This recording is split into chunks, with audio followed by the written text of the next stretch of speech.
One. Hello, Internet. Welcome to Discover RPG, where we chat the chat about RPGs. Someday I'll bet a better intro. Chat the chat about RPGs. We see the RPG. I am Angela, and this is Logan, and we like playing role-playing games and talking about them, so we do those two things on this lovely channel at We Are Nerdsmith. How are you doing today, Logan? We had game last night. We had game last night. It was pretty good. We did. Late night game. Oh, it was, well, I mean, late night for you, but it was normal. We actually ended on time. It has been precisely 12 hours since we stopped playing game for me, so. We didn't stop at midnight. No? 13 okay. hours. We stopped at 11. My internal clock has been completely witch-wayed by the late evening. The fact that you and I then stayed up for a couple hours talking after that, I think was where the thing happens. We should have just done our episode then. It would have been fine. There you go. Man, punchy Discover RPG would be a thing. Well, we could do that or drunk, get an excuse to date. We should do something at WonderCon, though. At least record something. We should do something at WonderCon. And make notes about things we see and then talk about the things that we might come up with while we're at the con. Sure. Carry around the camera and just do live interviews and stuff with people. True, we could do... Yeah, that would be fun. Give us something to do on the floor other than buy stuff. Mm-hmm. Going is my buying stuff. Yeah, I was going to say, it's the thing. Speaking of going and buying stuff, you might notice down below. Maybe there. I'm used to it being down there. Over there. We all the bits that we are collecting, we are not keeping this time around. We are donating all those bits for the next month and a half to our meetup fund for WonderCon. So if you're happening to come into WonderCon and you want to help us out, or if you just want to help us out in general, and you want to see some awesome things happening at WonderCon, and we might even live stream the event a little bit. I'm not saying the whole time, but we'll probably turn on the Twitch for a little bit. You can help us out by donating some bits right now. Go for it. We could try doing a little bit of YouTube live streaming too if people have phones on them. Yeah, as long as we're not doing Twitch and YouTube at the same time. Absolutely. Yeah, I meant separate. Be kind of cool. There's a big thing that came about several years ago about DVDs and things, about doing different camera angles and stuff. It'd be kind of neat if we could have several people live streaming an event, but you could switch between cameras on a single YouTube. It'd be kind of a neat idea. That would be fun. I like it. I got the idea because I was looking at our event center and the hotel, because my wonderful wife got us into the host hotel, which was amazing this late in the game. But they have different people that took 3D. Google has, in the courtyard there, has different people who've taken 360-degree videos of or pictures for street view, but it's not really street view. It's just them there, but it's all different times of the day. So you skip from one to the next, and then the whole scene changes. It's different things. So some are empty, some are full, some have food trucks, and it's kind of neat. So that kind of got me thinking about what you could do for different events and things. That's kind of weird.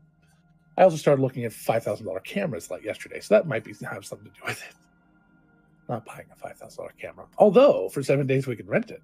So think about the party we could have if we use for $5,000, or because we have a 4K high definition, super high def camera. Oh, I'm sorry. I like the slight veil of webcam.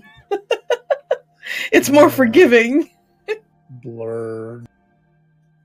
But yeah, no, I was thinking we might, if we get the full fundage and things go well, and maybe I get a couple extra jobs here and there. My sign company, not going and getting actual jobs. We might rent a nice high quality camera for the trip. It'd be nice to go around with something a little better than. I mean, I've got a nice camera now, but I'm talking a super nice camera. Steady cam. I have a company where it's not that expensive, so it'd be kind of fun. Steady cam. How y'all doing? We got a bunch of people already. Yeah, hi, hope guys. You're all doing very well on this Wednesday afternoon. I see Van Hawk. I see Autumn. Hello, Autumn. Our Chad from Chaotic Goodness. Hello, Chad. We were just talking about cat bug last. Thank you for the bits, Chad. Much appreciated. Bits, Chad. Thank you for helping. Your bits make your party better when you are at WonderCon. So thank you. So we've got I think at least I think we're almost up to 25 people going from just the network alone. Oh, that's awesome. Not counting any of our audience or anything to WonderCon. So we know almost all of the Countless Heroes are going, except 2 people. So that's 15 of us there. We've got a couple of people from Chaotic Goodness, I believe. We've got, I think, everyone from Champions of the Earth is going. We've got Introverts Guild is going. It's crazy. We're growing and growing. I do propose that we at least spend we should spend at least. Oh, so sad, Chad. But thank you for the bits. Thank you for the bits. I do propose that at least one time at the con I think everyone is pretty much talking about doing cosplay for their characters, but the 2 that can't be there, we should make little puppets or plushies of them to have in picture. There you go. Perfect.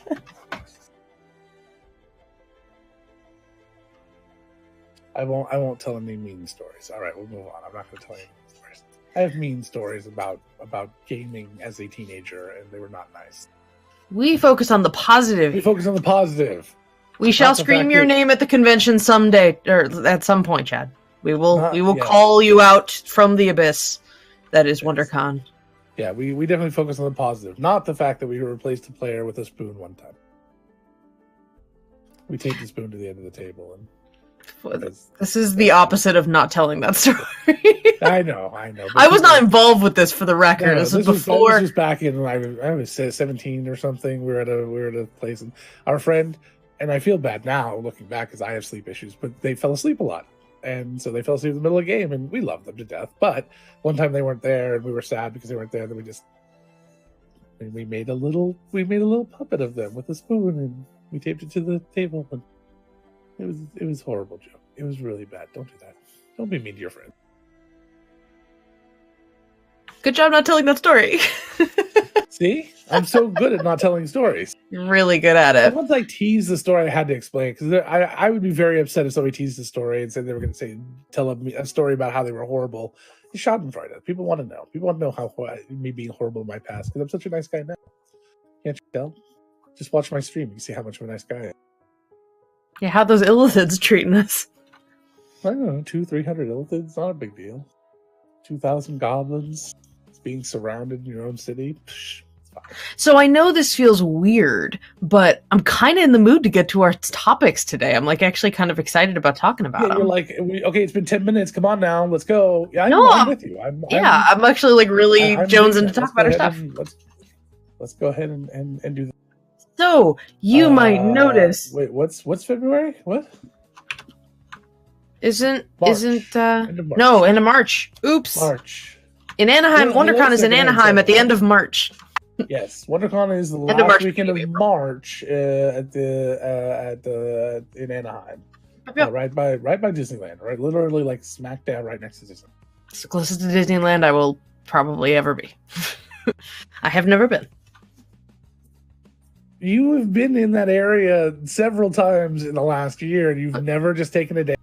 No, because it's been okay, we got 2 days to do stuff. We're gonna see you guys. Well, I'm not gonna go to your own land over there. You've been to that one many times. Okay. So you may see on our session plan this afternoon, Logan turned it into an acronym or a abbreviation, but we have 2 Taming of the Brews today because we have over the last few weeks just collected so many of them. We are very excited to talk about more than one a day, so I'm very looking forward to it.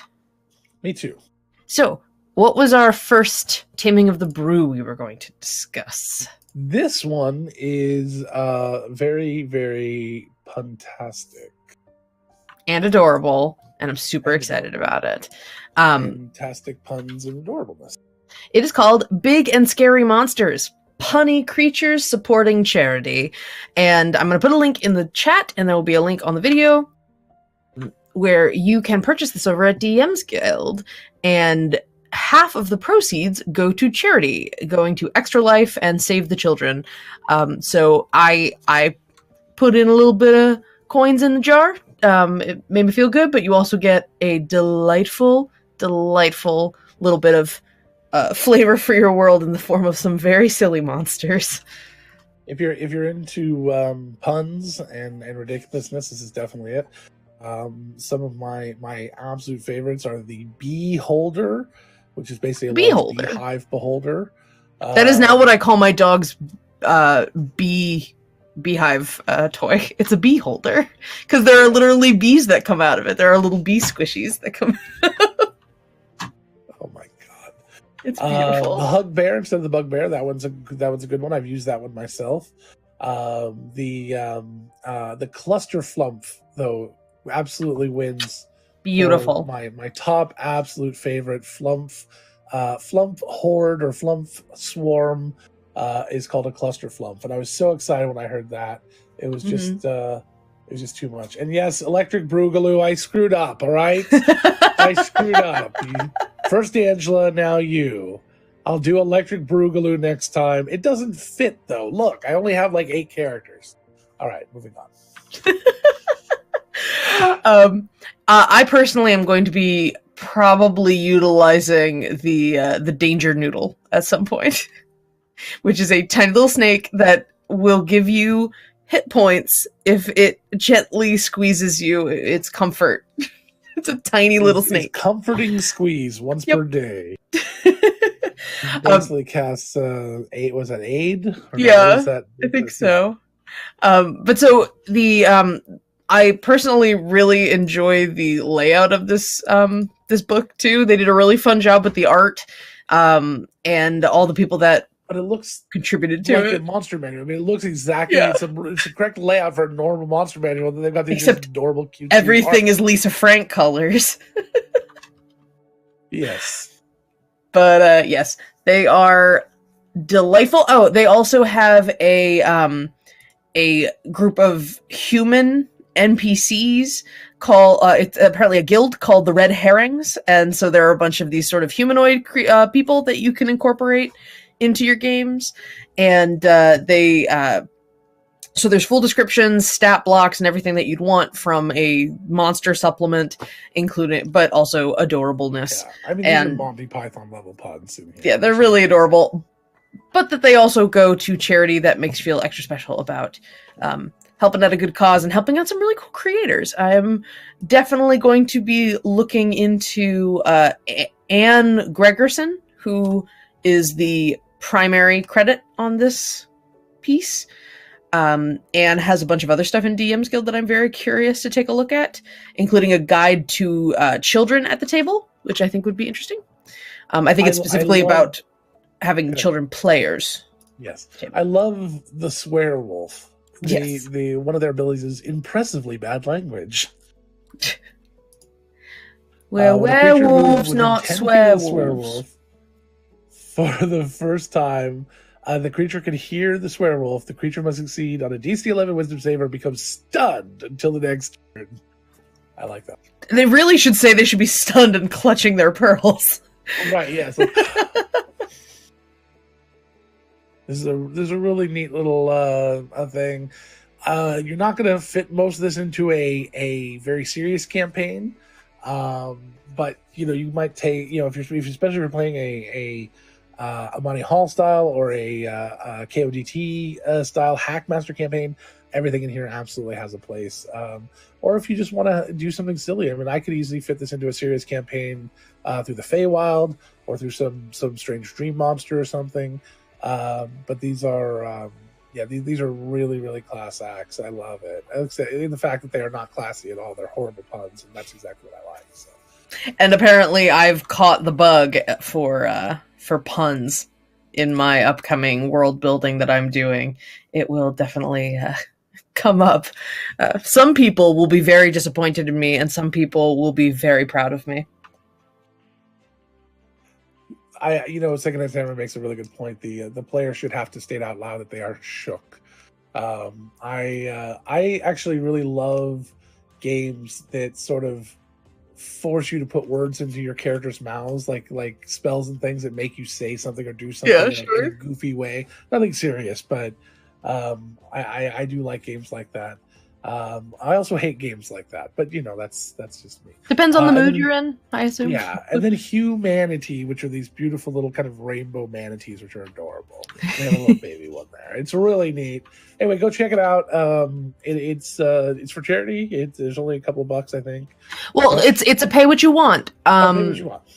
And they recommend. They recommended $195. I checked out the book and then I paid them a couple bucks just because it felt good to, after the fact, be like, nope, you deserve money. And I'm going to try to do that a little more often when we're dealing with pay what you want stuff. It's really generous for people to allow you to basically test things out fully. But the way you get good products, the way you get people encouraged to continue to create cool products is to actually compensate them for those things. Yeah. Compensation is a huge motivator, oddly enough. Yes, and definitely. And everything we use for the show, we may purchase it for free or for zero, to take a look at it. But if we use it for the show, we absolutely pay for it. We never use anything on the show we don't pay for if there's a payment option or donate option. Oh, and I will definitely be looking at more of Anne Gregerson's work. There, more will show up on Discover RPG. I'm already looking through some of her backlog of stuff on DMs Guild, and that will definitely come up again. So yeah, go check it out. I'll put the link again. Yep. You can check out. So Big and Scary Monsters, punny creatures supporting charity. It's adorable. I give it 2 thumbs up. 1, too, because I'm holding down my push to talk. I can only use one hand. And yeah, so I'm a big fan. Yes, I agree. Very, very good. Very, very goodness. No, I have no negative things. I know you were hoping, but I have nothing negative. So, what is our next topic? I see standing alone is We're our going next too topic. fast. That's the problem. We're being We're efficient. going way too fast. I'm excited. We're gonna end. We're gonna be at the end just doing a dance party for 30 minutes. That sounds great. Okay, standing alone. So this is something we were going to talk about with our guest last week, and Spartacus. I really, really hope he comes back. Well, I know he will. When he has But I time. hope he comes back soon. And we want to get up, and I want to get up at 5:30 in the morning. So I never want to get up at 5:30 in the morning ever, never. But standing alone is how do you handle single player moments? And the problem with this is, and I think we may have asked the question, but we didn't quite get to it last week. I don't have a good answer for this. This is something I struggle with. This is me asking this question. So we had a combat where flavor wise, it was originally going to be a 6-on-6, but one of the players kind of took the spotlight, which is great to kind of talk, and it was meant for them anyway. This kind of whole arc, kind of focusing on this one character, and they took the spotlight. They stepped forward, and they asked for a one-on-one challenge to kind of protect their friends, which I understand completely. The problem is in those moments, the character has now completely removed the 5 other players from the scene, and they were extremely outmatched.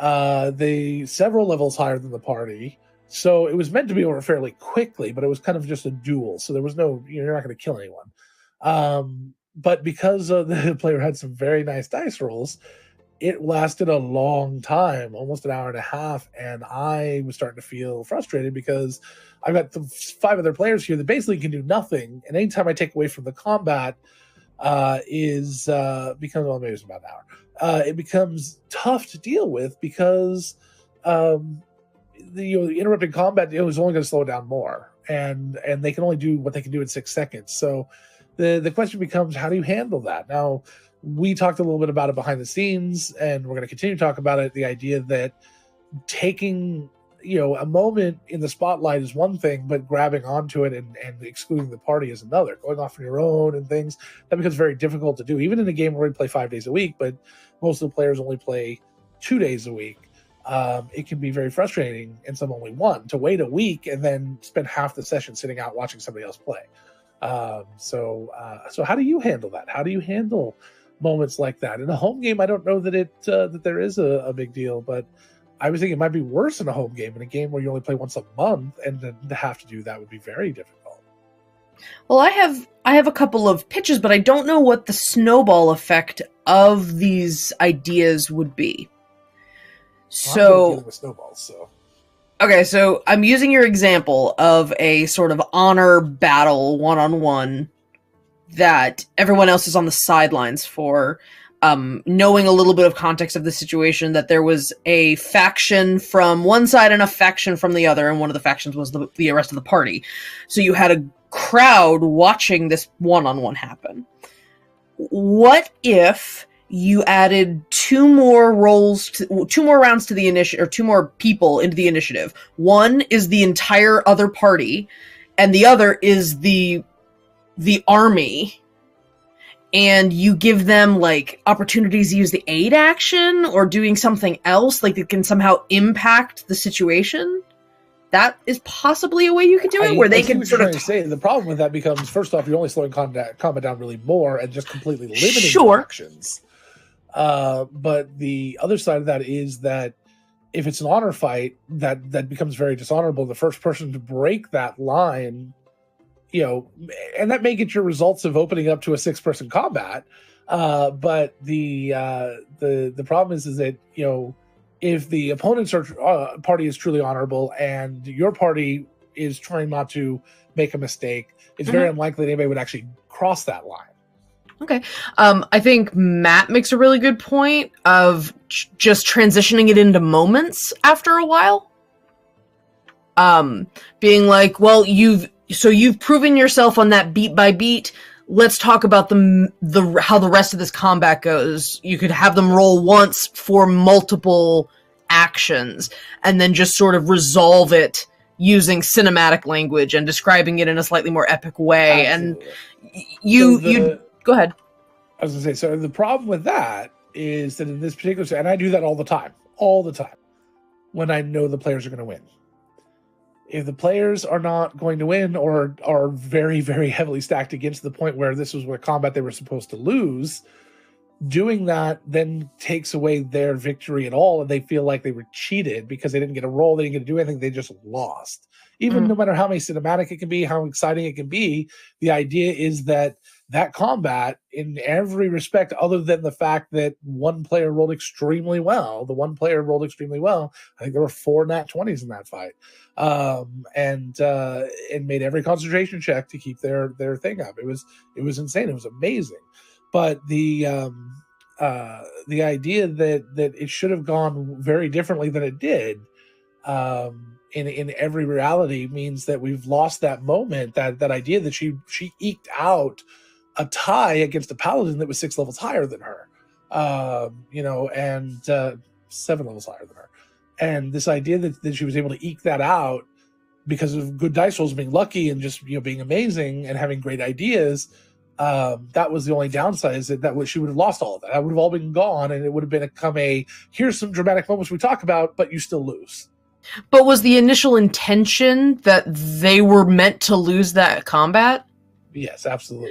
Then, I mean, I have a slightly more dastardly reaction of... But we only know that after the fact. Sure. In the moment, it just would have looked like I cheated them out of their win. Potential win. I mean, when you establish...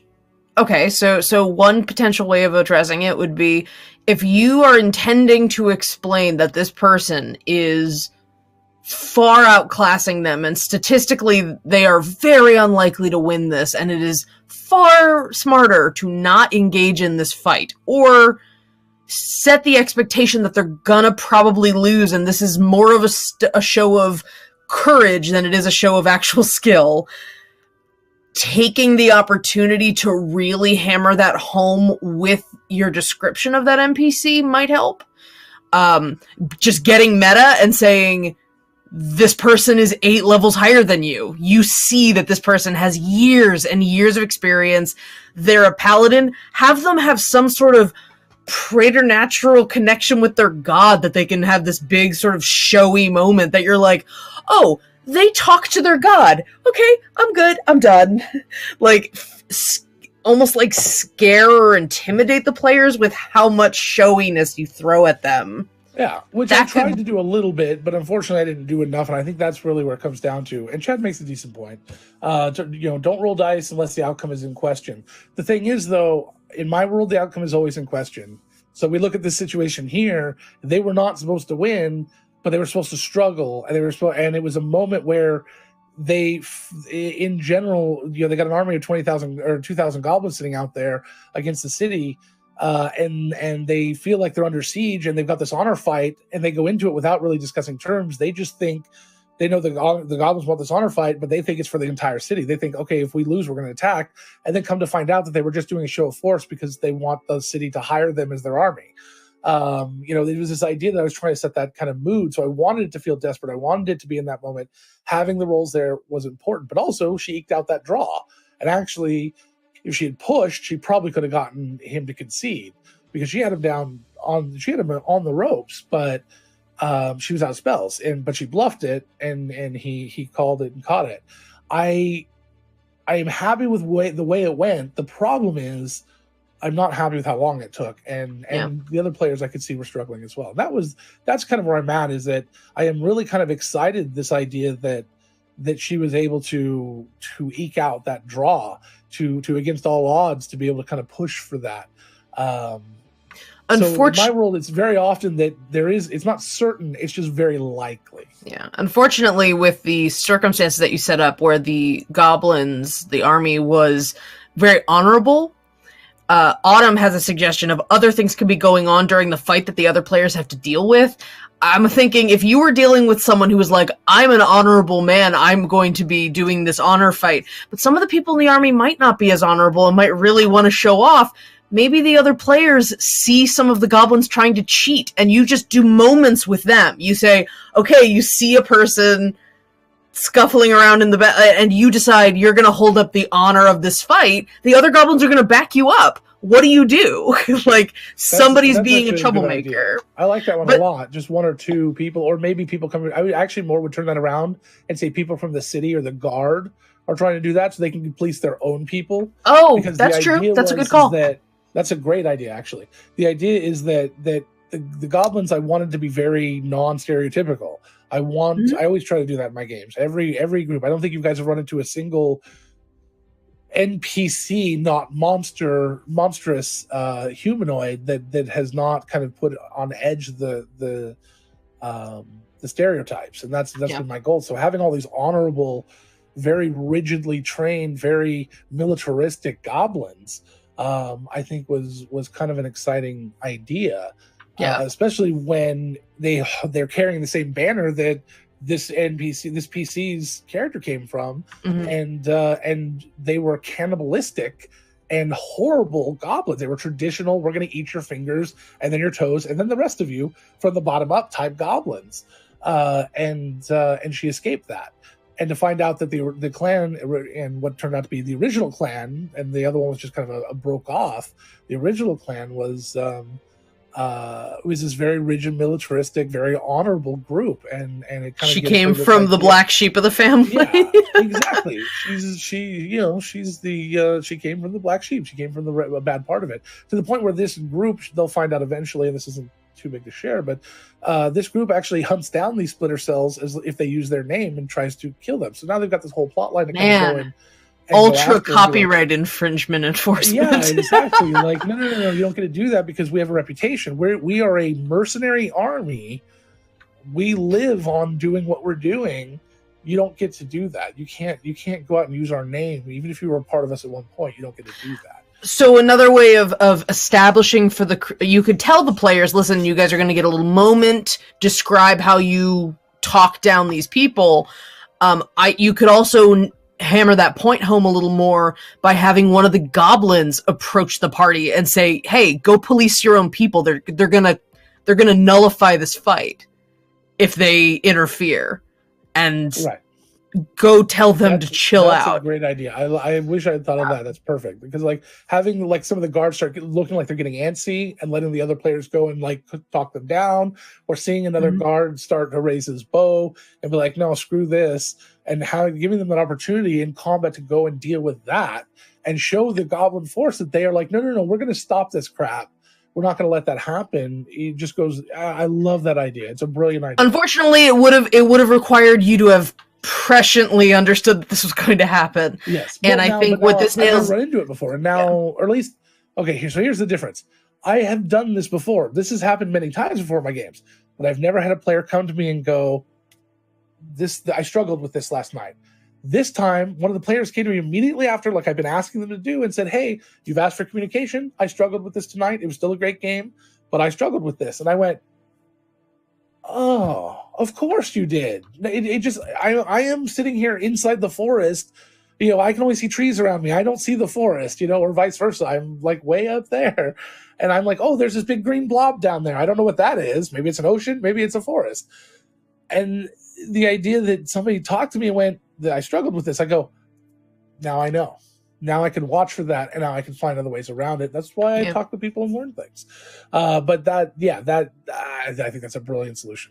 I think part of what this came up with was just that you ran into that point of conflict between wanting to create cinematic important story moments and beats from a character decision and wanting to remain loyal to the agreement on mechanics that you've all entered into. And when you start a combat with a certain agreement, it's hard to sort of backtrack unless you have that rapport with the players and they understand that could happen. I think maybe going forward when there are one-on-ones, having an expectation at the beginning saying, okay, about halfway through this, we're probably going to go to moments. I don't want this to be a huge slog. So, get your big moment. Like keep in mind what kind of cinematic thing you want to have experienced by your character, but you're only going to do a few rolls, so make those count, make those big bold choices at the beginning of the combat, and that's going to affect how the moments go out or how the moments roll out, because we've done things before, negative and positive moments. That would be something you could engage with in that situation where you say, okay, tell me one really, like, based on the end of the midpoint of the fight, you could just make an adjudication of, okay, this person has more HP than this person's going to fail first. So you tell me, like, player, tell me one negative thing that happens to you in the second half of this fight, and tell me one really kick-ass thing that happens during this fight, and I'm going to do the same, but at the end of those, you don't tell them this, but at the end of those, you then narrate what the outcome ended up being based on how they were doing. I think that might be a decent way of doing it. Yeah, but you got to establish that's a thing you do. Right, this would have been the first time you try it. I have a little bit, but when it comes down to I'm with you, and I agree that and I think Jed makes a good point about it being a show, and combat can drag a little bit, which is why we do D&D because it's popular and we love it, and absolutely it's great. But there are some things I other systems have over D&D when it comes to doing a show. And combat's being sped up is a lot of one of them. So that's why we're starting to go to more and more, except in real important fights or fights that have a lot of movement. We're going to more cinematic rules and more theater of the mind, because it's faster. Well, and that's where I'm sort of running into this idea of thinking about being more exploratory with my systems. Go ahead. I like D&D. It's where my frame of reference is. But Adam Cable, even I've heard him talk about this idea of and we'll talk about this a little bit later, but reflavoring or making so many modifications to D&D because it's this monolith in tabletop gaming. But then just coming up to someone and saying, hey, listen, there's maybe just a system that's better for what you're trying to do, and you don't have to hack the shit out of D&D. There might be something else that works better for you.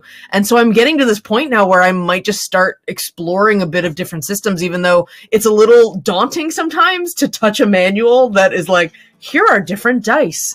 Maybe there aren't even dice involved. And like approaching a new system, but I think I'm going to try to start approaching new systems just to explore a bit more the possibilities in tabletop gaming that's not just 5e. That being said, I have invested a lot of money and time into learning 5e, so it's easier. It feels sometimes easier. A lot of the other systems can be simpler to learn as well. In like White Wolf, I could teach somebody to play the basic characters of White Wolf, not including the special powers of particular vampires or anything, in about 3 minutes. And one time I said that, and a buddy said, prove it. And I busted out a character sheet and did it. I'm like, it's not hard. It actually took less than 3 minutes. It is a very simple system. I can teach you how to create a character and know exactly how to read and roll everything on your sheet except the special powers in under 3 minutes. I can't do that with D&D. Yeah. I can't. There's just too much. Well, I'm going to be exploring a little bit. We'll talk about this more later in the series as we go. But I'm going to be playing a little bit in Gateway RPG, which is a rules light 5e D20 variant that tries to be like, here are 16 pages of rules, and that's it. You can learn the system and use it in any genre. They simplify a lot of things. They bring back a couple of skills that I know Logan really wishes were still around. Like Streetwise is back. They added computer usage. There's just things that are in the character sheet that are here. Here is the basics of D20. Add it to whatever genre you want.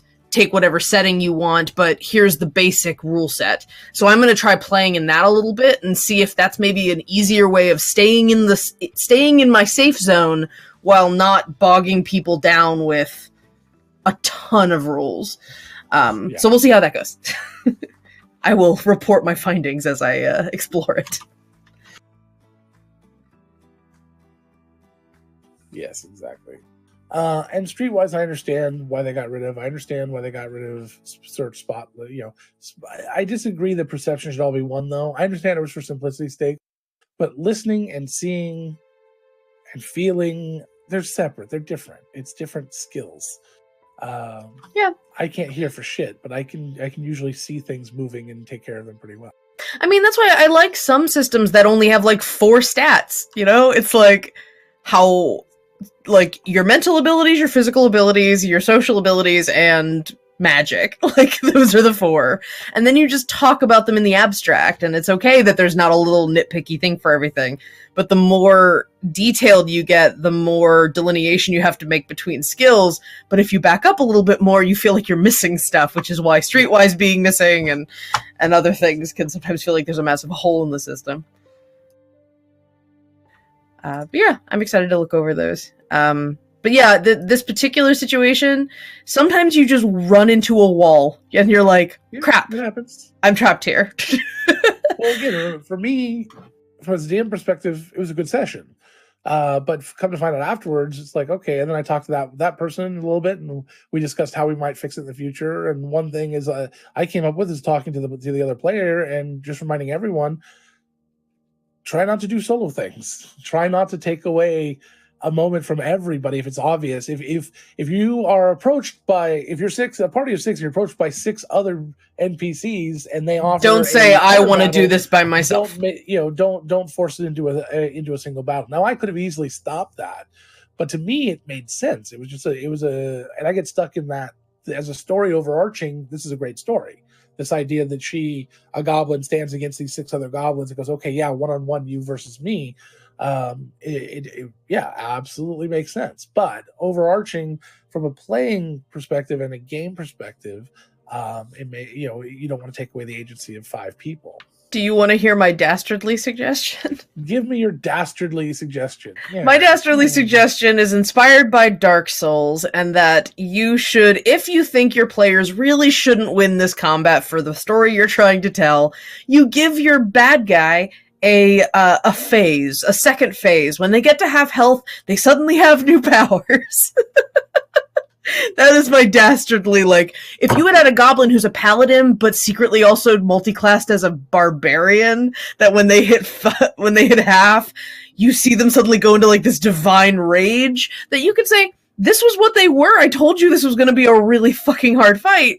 You have that backup. It does feel a little bit like a gotcha, but it depends on the players. You have to know if your players are resilient enough to handle that sort of. It's much easier to do with monsters than it is to do with NPCs. Mm-hmm. Because especially after you've already cast a certain level paladin spell, to then throw in barbarian on top of that, they're like, wait a second. Because I had one of these people in the background going, so okay, guys, it's already it's at least a 12th level paladin. Oh wait, nope, it's a 14th level paladin. I'm like, no, it's a 16th level paladin, but all right. And you start to kind of just add this together, and it's like, oh, then it's like, oh, well, it just raged at this level, so little did you know I had a wand of magic missile. He did pull out a wand of magic missile. Oh my god, I'm so happy right now. A wand of fireball. Okay, I didn't even know that happened. Fireball. He got frustrated at one point. He pulled out a wand of fireball, which he did have the whole time. He pulled out a wand of fireball, used all the charges, blow it, and it hit him as well. It was brutal. And luckily, we'd already established that both of the other parties backed up beyond 30 feet at that point. But that's only because the goblin, the PC, turned into a T-Rex, so everyone had to kind of back. But no, it was a great comment. It was a great cinematic moment, and it was good to have that player who hadn't had a lot of moments up to that point, at least plot related, to get a nice big kind of spotlight moment. But like I said, people struggle, and you're never going to make everyone happy. I mean, everyone was happy. Everyone walked away enjoying the game, but I want people to tell me when they're struggling, because communication is key in a D&D game, especially in one where we play like we do, and 4 to 5 sessions pass before somebody gets to play. They're missing 4/5 of this game. They have to learn about by either rewatching it or doing other things. To try to make those moments important and make everyone important every session is a constant struggle. I don't know that in the future I'm going to do a game like this again. We did it before, it was great. We've done it now, it's great. But I think the next time around, Countless Heroes is kind of going to become several different small shows. All the small shows. All the colons. Yeah, it'll be colon shows. So let's not. No, colon health's important. No one talks about it enough, but it's important. Yeah. But you and I were talking about it earlier, actually, and I think we're going to be talking about it a little bit later. Okay. So, Well, I guess that's the other end. We were talking about the other end. So I mentioned I mentioned Gateway as a way of reflavoring D&D, but speaking of reflavoring, I thought you said I mentioned Gay 20, and I'm like, Gay 20 sounds like an amazing system. So, speaking of reflavoring, our next topic, I has a flavor. I has a flavor. I has a flavor is something we want to talk about for a couple of weeks now, so we're going to put it up to the top of the list to talk about reflavoring content classes. Reflavoring content classes. We'll talk about classes. I'm sure I has a flavor will show up more than once because there's lots of ways of reflavoring things. Just like I talked about the idea that there might be other systems that fit better with what you're trying to do. You can also just mod the shit out of out of 5e if you want to. Which is if that is the system. What all of 4th edition did. It said, here's a power that everyone should have at this level. Let's just flavor it for everyone. It's the exact same power. Sorry. But what this allows you to do is, depending on the situation, depending on the game, there's not really any harm in doing things like, for example, reflavoring a weapon. It has the same stats, you just call it something different. We've had that happen before. I want to use this particular type of weapon. It's not in the book, but it's pretty much a short sword. So you give them the short sword stats, you just let them call it what they want. I want a pike. Shape how they want, do whatever they want with it, whatever. Yeah, I want a pike. Okay, take a spear, call it a pike. You're good. That sort of stuff. Chad said, make a ranger a gunslinger. You absolutely could flavor a bow to just be an old school gun, make it a musket, just say it does XYZ. If you want to add some extra flavor to it, you can add a recoil or a jam action if you want. But you can just make it rules light. If you're going to take something away because it's a gun, but you aren't adding anything, that's not okay. Add a dice or make standard ranger, add a dice, but give them the possibility that it'll jam or something, or just leave it alone and just reflavor it. Just call it that. You just say it is now a gunslinger. Nothing else changes. You just are using a gun instead, so you get to flavor everything as a gun. Yeah, that is your ranged weapon. Okay. You know, and the only time you're going to run into things is when they might decide they're going to use a gun for a purpose that you couldn't use a bow and arrow for, such as shooting through a door or something like that. Then you have to start making judgment calls on what you're going to allow. But for the most part, you can't just reflavor things like that. Now, I am not a big fan of reflavoring huge parts of it like that. I would not want to reflavor an entire class. A gunslinger is going to be kind of very focused, a little different in my mind than a ranger would be. I am not going so far as to saying that like the gunslinger class or subclass is the right way to go either. Because you may not want to introduce that level of complexity in those rules. So you got to fall somewhere in between. But you can play around. You can swap ability for ability. So if you see a 3rd level ability on one class and a 3rd level ability on another class, you can probably swap those with very little issue if you want to try to start creating your own class. But for the most part, you can just reflavor anything you want. Yeah. And people don't seem to understand that. People are like, no, you have to play by the book. You don't. You really don't. Book is suggestion, not hardcore. I use reflavoring. We actually have talked about this a little bit. I use reflavoring in combat. We had a combat where Oshin, one of the barbarians, was fighting a red cap, and Oshin said, "I want to pick up this red cap and slam him against the wall, like he's a Santa elf in some horrible Adam Sandler movie." Well, I equated it to the Hulk and Loki in Avengers. Yes, perfect, exactly. I want to Hulk out and throw him around like Loki, puny god. And I said, okay, give me an attack roll. They're like, well, what do you want me to roll? I'm like, I want you to roll your normal attack roll. Oh, okay. So they roll their normal attack roll, and then, okay, what do I do for damage? Your normal attack roll, whatever you would normally do for your normal attack roll, because you're just flavoring it. It's okay. I don't want to penalize you because you want to flavor this awesome ability. And I said, okay, now you can either do normal damage, whatever you roll, or you can do half damage, and you can add a condition, like you can knock them prone or make them dazed or something like that. Let me know what you want to do. And so they did 2 attacks, and the first time they just dazed them or something, and then the next attack they knocked them prone. And so in one round they did all these cool things. They didn't do a lot of damage, but they did some other stuff as well. So you can reflavor things any way you want. You don't have to don't get bogged down with, well, what would this actually do? You don't just let them roll whatever their normal attack is. Well, my favorite example, and one of the reasons I brought this topic up, is my husband Andy. One of the first duets we played, so one-on-one, he was completely heartbroken that I had never played the game Chrono Trigger, and it's like one of his favorite video games ever. And I like it. He really liked it. So the point is, currently, it's sort of never ending. He ran Chrono Trigger for me as a campaign. We flipped the main character and the love interest so that I was playing a lady warrior, and I really liked this gender swap version of the romantic interest that gave him a sort of Aladdin vest, so I really enjoyed that. So we did that, but everyone else was the same, and one of the characters, Luca, in the game is like a inventor. She's got like lots of sci-fi inventions. She makes all sort of cool weapons and stuff. And so Andy made her a sorcerer. And what he ended up doing, just reflavoring, was every spell she took, he turned into some sort of gadget that she pulled out of her pocket and she had. So Firebolt was a ray gun that she could use. And her meta magic was ways that she was augmenting her, like she had different settings on all of her gadgets. And so it played like a sorcerer. And one of the things that we did as the duet was I ran the party. So I had like 4 character sheets in front of me while we were playing, and he was running the bad guys. So then we'd keep it down to like, I only ever had 3.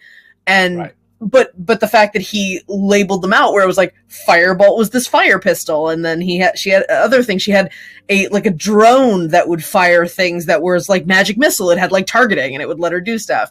So it was this really fun reflavoring of a class when most of the other characters were very standard, like warrior, or like had a fighter, and he made one of the characters, Robo, was a warforged barbarian. He was like he went into like a Robo rage.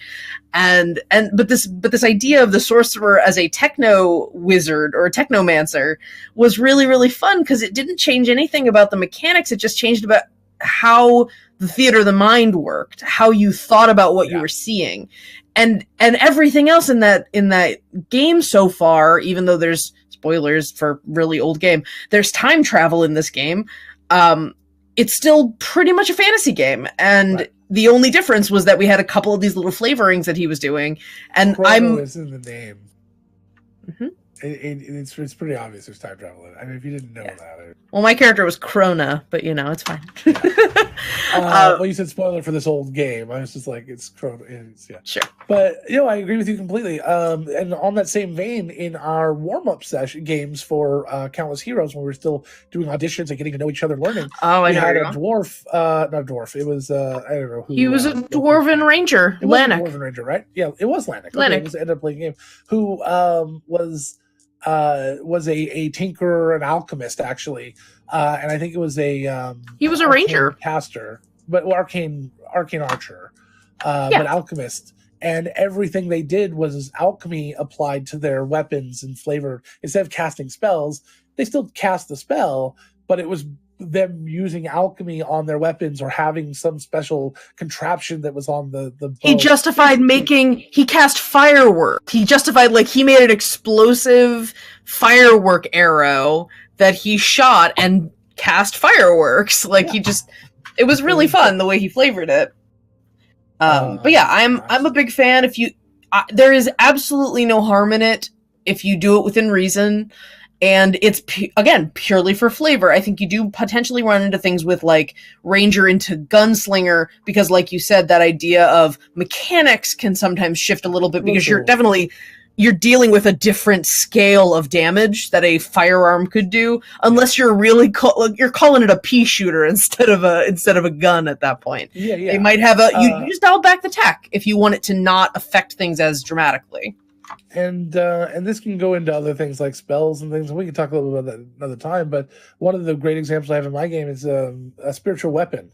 Spiritual weapons, it can, it takes on a hammer or whatever you want it to be. Normally in my games, I usually say that it becomes whatever the cleric's god's favorite weapon is. But we don't really have favorite weapons here. But we have like Zach in our games who plays. Zach's spirit. Oh, yeah. His spiritual guardians. All of his characters, every time spiritual. Well, no, not the spiritual gardens. This is spiritual weapon. Spiritual gardens is a different one, and he flavors every one of his spells. Beautiful. But spiritual weapon is I want to focus on because he in one game made it instead of an axe or a hammer, he made it just a bunch of floating arrows, and they would just shoot out of this quiver basically. No bow necessary. No bow necessary. Tessa, my wife, she makes hers because she's follows the dragon mother. She makes hers a dragon's head with a dragon's breath. It doesn't hit anybody but the person it's going after, but it doesn't matter. It's a cool cinematic sort of flavor. Heck yeah. And it just comes across really neat. So reflavoring should be encouraged, I think, across the board, especially when it comes to things that are cast personally, like spells. Yeah. And the idea that somebody might say, hey, my spiritual weapon's a dragon head and I want to shoot dragon breath. Yes, having the wherewithal to understand how to pull it back a little. So you're like, no, well, it gives the impression, but it's this very concentrated beam of breath. So you understand how to sidestep those potential issues with mechanics unbalancing what you're doing because the flavor is now influencing the mechanics. But yeah, if you guys have any ideas for examples of flavoring things, I'm sure we'll talk about this again. This is a very, it's a very basic concept that is lots of people use it. So, so we are more than happy to talk about not just classes, but one thing at some point I'd like to discuss, and I'll probably end up in a Taming of the Brew, but I found a giant, one of the things that always made me sad is how heavy towards certain elements 5e can be in terms of spells. That there's a sad dearth of cold spells that do interesting things.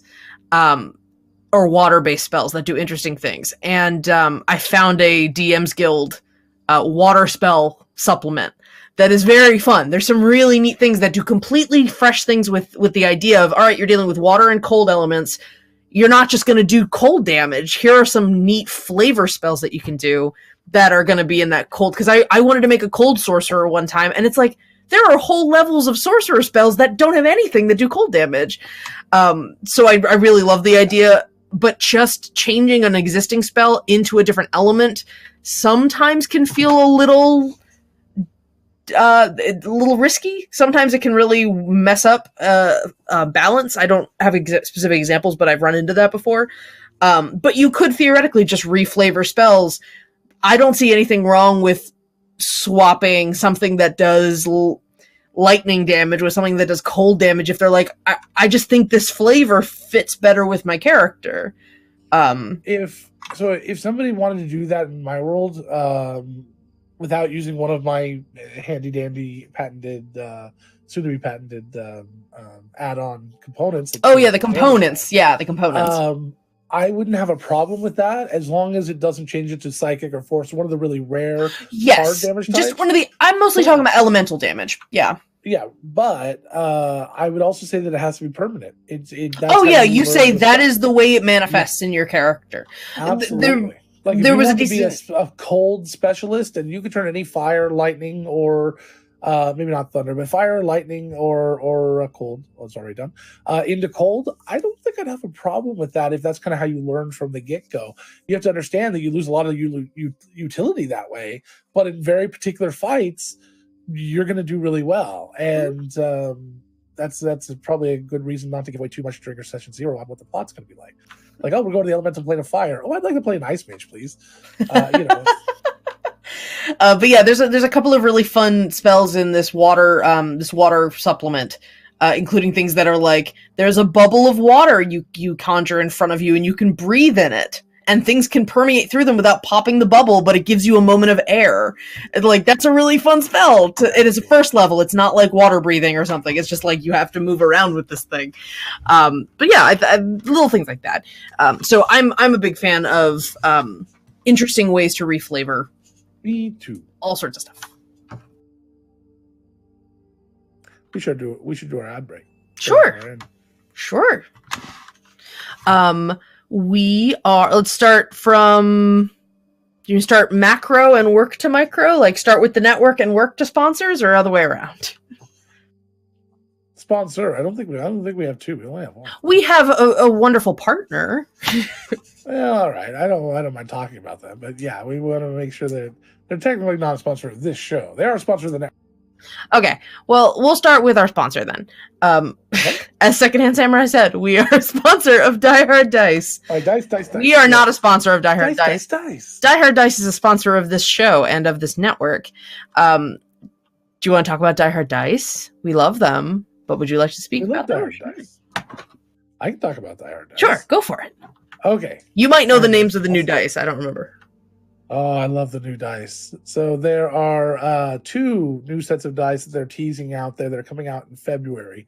The first is a polymer set, which is one of the first custom polymers they've done, it looks like. I've never seen these before. They are kind of a white, sparkly pearlescent with purple, just beautiful, deep purple numbers. And it is gorgeous, and it's called Moonstone. I think there's a prefix on that as well. I can't remember what it is, but that's coming out, and hopefully we can find a link for that. That's coming out in mid-February, and then at PAX South they just teased. Excuse me, didn't tease. They finally put out a full 7 set of picture of this new druidic line, which is I thought they were the Dark Iron, but they look like they're more of a shiny black metal, and with emerald green inlays, or even forest green inlays. They're gorgeous. If you like dark colored dice, they are perfect. For me, I am very excited. So I am very excited to get those. They will definitely be on my list. And who knows, maybe we'll have some giveaways next month to throw out there as well. But yeah, Die Hard Dice is an amazing sponsor. The reason why we like Die Hard Dice is because they actually design their own dice. The metal dice that they have are all designed by their chief over there, Todd. He's a 3D designer and an engineer, I believe. Engineer, right? Yeah. And he designed them. He went through and he's like, no, these are my dice, and then he puts them out there, and then of course people knock them off, but that happens in any industry. But yeah, he designs them himself. They do all their own color inlay. They do all their own color testing. They make sure everything is perfect. They write little handwritten notes to everyone, and they're amazing. They're just really incredible people, and their business is growing like crazy. And they have chosen us to be a partner, which is super nice. And very soon, our first video of our video series is going to come out, and those will release exclusively over there for 1 week. So you'll be able to find them there first on their blog at dieharddice.com, and then they'll come over here. Also, if you want to get yourself a set of Die Hard Dice, Purple Moonstone, that's what it is, thank you. If you want to get yourself a set of Die Hard Dice, you can pop over to dieharddice.com and use a coupon code DRPG, 4 little letters, DRPG, for a big 15% discount off of your first or next order. It works once for anyone. So if you want to do that, go over it. And you know what? Make sure you use that coupon code. The sponsor needs to know that we can send people over there. That's really appreciative. They like to know that. We like to know that we can send people over there because we like to take care of our sponsor, because they have definitely taken care of us, having sent us some beautiful and amazing gifts. And of course, sponsoring this show, not only this show, but several shows, including a monthly solid metal poly set, where they give away to 7 or 8 of our shows now, and that number is growing every month. They do this, hundreds of dollars for the merchandise they give away on our network. So they are just they're just amazing. They're very sweet and generous people. Thank you, Die Hard Dice. Thank you, Die Hard Dice. So then, of course, we're proud to be part of the Nerdsmith Network. And I think who you wanted to mention, I always like to mention it as well, is World Anvil, who we very often talk about here on the show because we use their tools. And they are a partner. They sponsor a lot of our other shows, Can of Goodness and Countless Heroes. Countless Heroes, which my brain just couldn't think of for a second. But you can check out World Anvil over there. And if you want to see the kind of work we do, we've had a few episodes where we've talked about them. But also you can go to nerdsmith.org/ch World Anvil, and you can see all the amazing work we've done over there. The Nerdsmith Network, of course, is a group of nerdy entertainers, 50 entertainers, creating 19 different shows now, I think. That sounds about right. Yeah, I think we're one away from 20. So who's going to be our 20th? It'll be very interesting. Knowing us, it'll probably be something we make. But 20 different or 19 different shows, over 700 hours of content at this point. I don't even know. I have no idea. It's ridiculous. We're going to hit 1,000 hours before WinterCon, I'm sure. And that'll be 1 year, almost exactly. It'll be 1 year since we started, and very excited. Alrighty, so I think that's that. Yeah, I think so. Funny. Yes, light up the forge. Woo! I love light up the forge. Such a good tagline. I always forget what Die Hard Dice's tagline is. I don't have it in front of me. You remember what it is? Play better dice. What? Darn it! I don't know. Roll with the best. Play better dice. Roll with the best. Dice fun. It's roll with the best. They are the best. They are the best metal dice I've ever held. I'm not just because they're a sponsor. I've held a lot of metal dice. I played with them. I've rolled them. These are incredible. They also roll really well. I have pretty good luck. That player the other day we were talking about that rolled extremely well. That was all Die Hard dice. See, works really well. As I like to often say, and please don't quote me, but Die Hard dice guarantee that all your rolls will be 20 or less. All right. Anyway, even the percentiles. So our next topic was brought up by, I am so heartbroken that I didn't write it down, but it was brought up by one of our viewers during our Scraticus episode. It was talking about the idea of DM versus player mentality, or that style of gameplay. So Thunderdome or Thunder Don't. Logan, I know that at least I feel like your gameplay style is a little bit of a mix. It's not so much of DM versus sure. I don't think there's anything intrinsically wrong with pure cooperative or pure collaborative. There can be issues if you swing too far into DM versus player if that's not what everyone's signed up for. If anyone's not sort of familiar or sure what we're talking about here, when you play tabletop games, your game master or DM is usually running the story, running the opponents in any combat scenarios, things like that. And there are lots of jokes out there online about the DM, being sort of this evil overlord trying to murder all the PCs. Sometimes that's true. Usually I like to think the best DMs that I've experienced come at that from a place of conflict or putting obstacles in front of the players as how they succeed and how they triumph by giving them actual obstacles to overcome.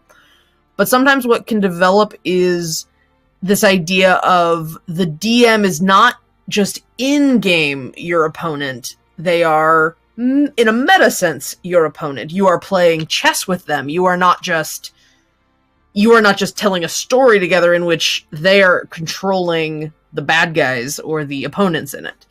And it's a different way of playing than I normally play. I usually try to instill a lot of trust in my DM. I understand that they're going to do terrible things to my characters, but I signed up for that, so it's okay. But there is sometimes a bit of an adversarial attitude that can develop, or that is very common in certain circles of role-playing games. Absolutely. It's, again, one of those things where there's no wrong way to play. If that's what everybody signed up for, if everyone's okay with that, that's fine. It's just a very different tone to yes. approach a game with. And this goes back to the roots of D&D. I mean, D&D was created based on war games, which was very competitive. There's just some amazing series out there, and Gygax wrote a book on it, and several other people have written on it. It is definitely worth learning a little bit about the history of it. Like, the hit points came from the idea that the battleships They either work or they're sunk. There's no issue. That's where hit points kind of came from, this idea that you're fine, you're fine, you're fine, you're fine, you're dead. And there's kind of no in between. And we keep it because it's heroic and it's kind of how the movie is. And you look at Die Hard with McClane. Nothing stops him. Nothing really slows him down. Even losing his shoes and having to walk across glass, it doesn't really. He stops for a minute. He takes a short rest, but then he's fine. It doesn't really affect him for the rest of the movie. It's just how heroic this is. But so a lot of that combativeness goes back all the way to the roots of D&D, and in systems where we used to talk about D&D in terms of Tomb of Annihilation and how far have you gotten because the DM is out to kill you, used to be how this game was sold. And that mentality is a lot more recent than I would like it to be. To the point where when I owned my game store several years ago, we still sold D&D kind of on those terms to a large group of people. The idea that it's always been collaborative storytelling is great, but D&D itself has always had this combat as the focus aspect until recently.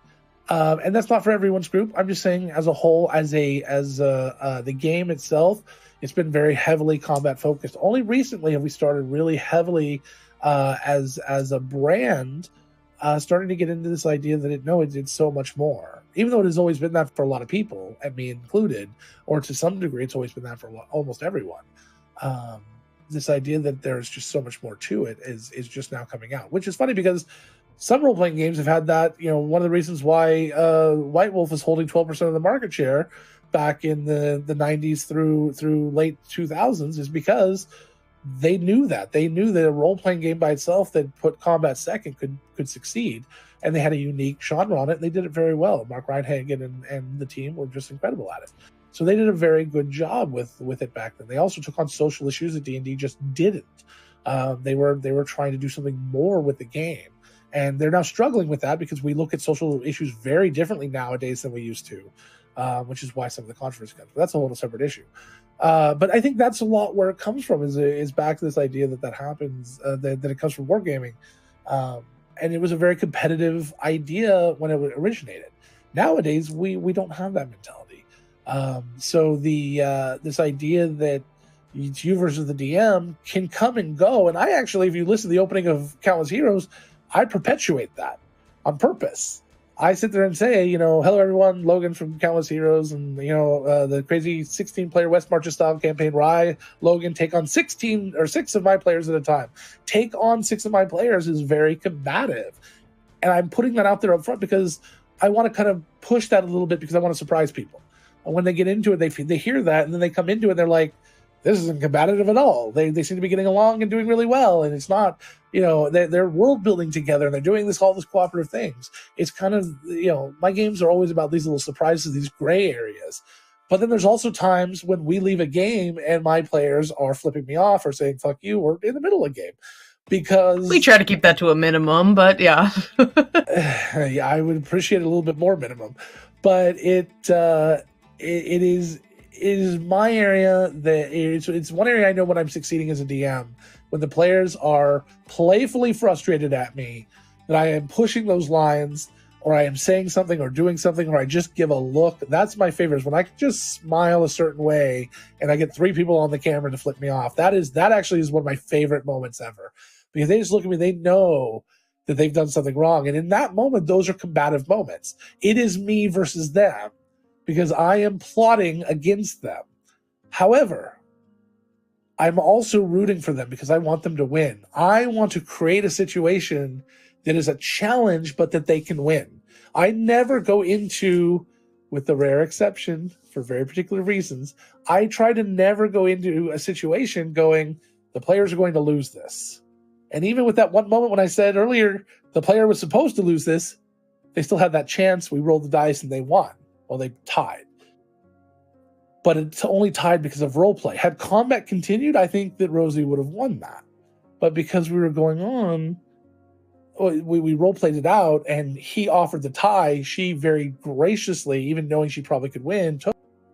that spoke volumes, but also won her a lot of points with that army. This idea that you're allowing him to save face, knowing they came into this trying to show off their hubris, trying to show off their power through their hubris. That's a very telling, excellent roleplay moment. So in those moments, you have to be both. You have to be sitting there plotting against them. You have to be hoping your NPCs win, hoping they win the fight. You have to think these monsters are super intelligent. You have to decide which monsters are intelligent, which aren't. I have a very hard time because sometimes, and this hasn't happened in the game really yet, sometimes monsters understand healing magic. You're going up against a beholder or something, and the beholder looks at you and goes, I just dropped you, but you're down. I know that your buddy's going to heal you in 2 seconds, so guess what? I'm going to hit you while you're down. I'm going to kill you. I'm going to go for the kill, not just the knockout. But you can't do that in every fight because that becomes a very brutal and ugly type of game. Most players don't want to play it. So you have to know where to draw that line between adversarial and companion, because you exist as both. You are Schrodinger's DM. You're either, you never know until we get in the moment. You're sitting in a box and you got a plot to kill the players and you really want the players to succeed. And then there's a radioactive isotope or something in there too. Anyway, the idea is that you just don't know which you are at any particular moment, but you have to try to be both. And it won't be until the chips are down that you really end up going, okay, I realize what I was in that moment, because I want to be both in every moment. I want them to succeed, sure, but I want to break them. Well, so you kind of need to, as a player in a situation like that, how about this?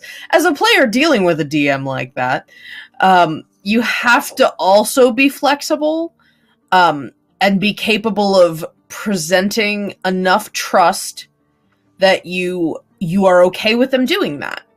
And that is a situation in which it's going to be our mantra. Session zeros are super important. You need to understand that's key.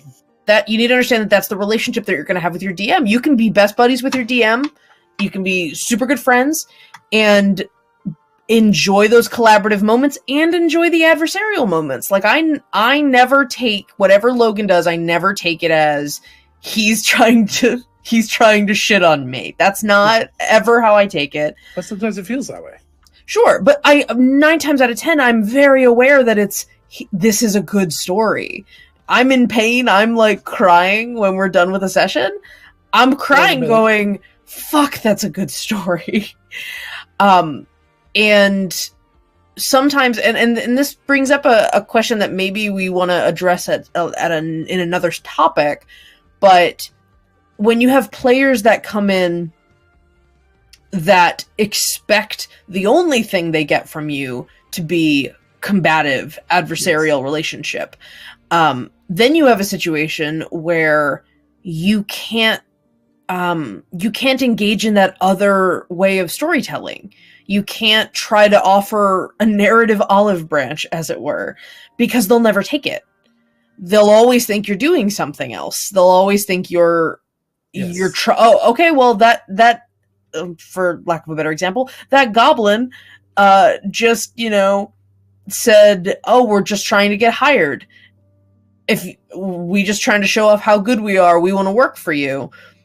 A player that thinks that the DM is constantly trying to kill their players or constantly trying to one-up them will never trust those goblins. Yeah, exactly. Or will never believe what they said on the surface. And that can be really hindering to your play. Like, your players have to be willing to be like, okay, no, he's being on the level this time. Yeah. And you can even step out of game and be like, guys, I'm trying to let you know this. I'm not going to fuck with you on this. I've had to do that occasionally. Like when the players are in analysis paralysis on something, I'll just go, guys, no, this time I'm really not fucking with you. It's okay. Let's just move on. Just go ahead and let's just move on. It's hard to do that sometimes, but it's necessary, especially on a stream. But one of the things I want to say was this idea of doing the double cross. This idea that, like, I've already tricked you with the goblins. You thought they were an army here to siege the city. All of a sudden now here they're back.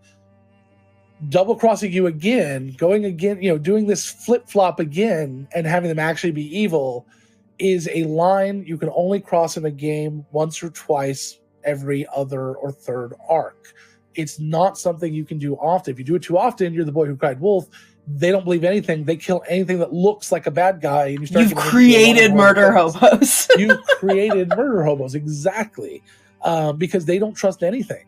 I have a very strange and unique situation here because I have this happening on both sides of the city right now. We've got the goblins who they thought were here to siege things, and all of a sudden they find out they're trying to get hired. And on the other side, we had what they thought were these refugee Braith coming into the city. Braith is a race, homebrew race, and it turns out that they were actually Illithid that they know very little about.